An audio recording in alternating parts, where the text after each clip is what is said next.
Blessed Sunday to everyone. Magluluto po tayo ng almusal habang si Mr. po ay tulog. So dito ako sa kusina. Pag Sunday maraming gawain kasi bukas po ay balik na naman po sa trabaho. Maraming piprepare na naman for today para pag uwi galing sa trabaho. Ayan. Easy-easy na lang. Rihit-rihit na lang ang ating pagkain. So, kumusta po ang ating Sunday? Family together pag Sunday, di ho ba? Namiss ko rin ang aking mga anak. Sana ay makauwi na rin ako ng Pilipinas. Kasi hindi ka rin basta-basta pag gusto mo uwi, hindi rin basta-basta. Kailangan pagplanuhan at ang pamasahe din. Ayun, napakamahal ang pamasahe. So, ayan guys, ang life dito sa Sweden. Aking biyanan is nandun pa siya sa sa hospital, nagpapagaling. So mamaya punta na naman namin. Siguro ng mga hapon-hapon na dadalawin namin. So bukas pareho kaming may trabaho. So tuwing hapon na lang siya pupuntahan ni Mr. Kasi pang umaga siya bukas. So ako hindi makakapunta. Tuwing weekend lang ako talaga nakakadalaw doon sa kanya. So yan, kailangan pa ng therapy, tinitherapy pa kasi siya. Alagaan po natin ang ating sarili, ang ating kalusugan. May pera man tayo pero may sakit eh. Habang malakas pa tayo, kailangan tawag nito yung disiplina sa mga pagkain at alagaan po natin ang ating sarili dahil napakahirap magkasakit sa panahon po ngayon. Lalo pag nasa abroad ka, ikaw mag-aalaga sa sarili mo. Sa Pilipinas, andun ang pamilya. So, syempre, malulutuan ka nila ng pagkain. Pag dito po, pag nagutom ka, magluto ka ng sarili mo. Real talk. Ganun po yun.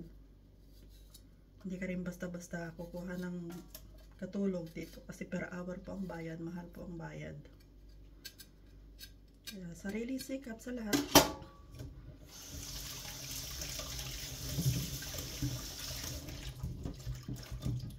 Na-dry yung mga ang dami ko kasing tabang lemon, hindi ko nagamit. So yan, na-dry siya. So binababad ko muna sa tubig na mainit. Tapos ipigain ko na lang siya.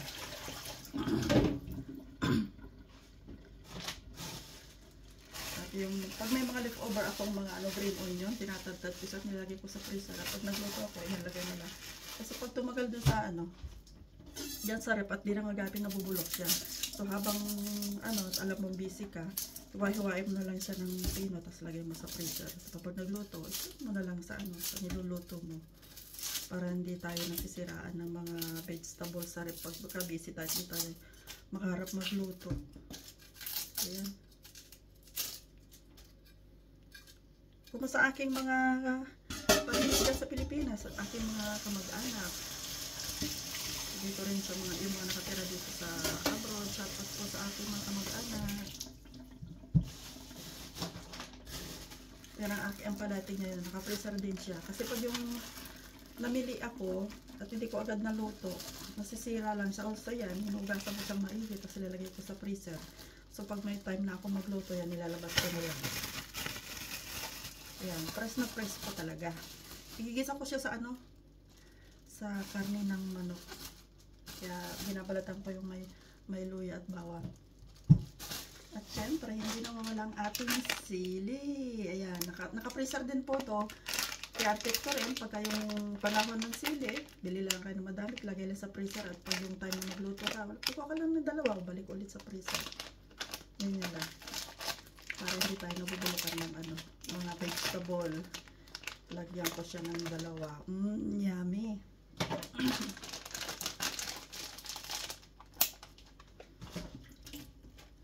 Meron pa akong kalabasa. Kasi pag ako namimili ng gulay, kung ano makita ko, parang ang sarap-sarap tignan. Pero hindi ko na masikaso magluto. So, balak ko itong gagataan ko siya.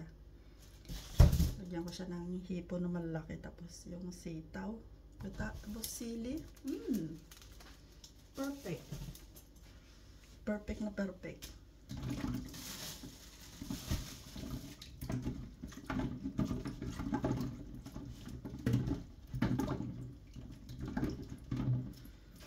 Sunday morning. Maghihiwa ako ng mga ricados.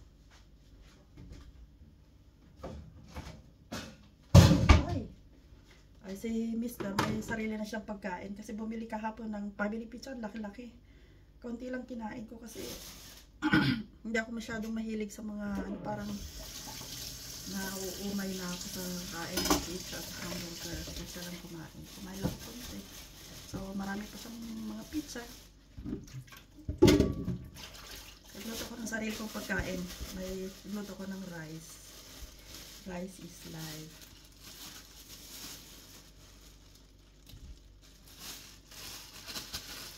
Kaya hindi ko maubos lahat yung palaya. Kung may tira pa rin ako, babalik ko ulit sa freezer. Ako na naman, para may baon din ako bukas sa sa work.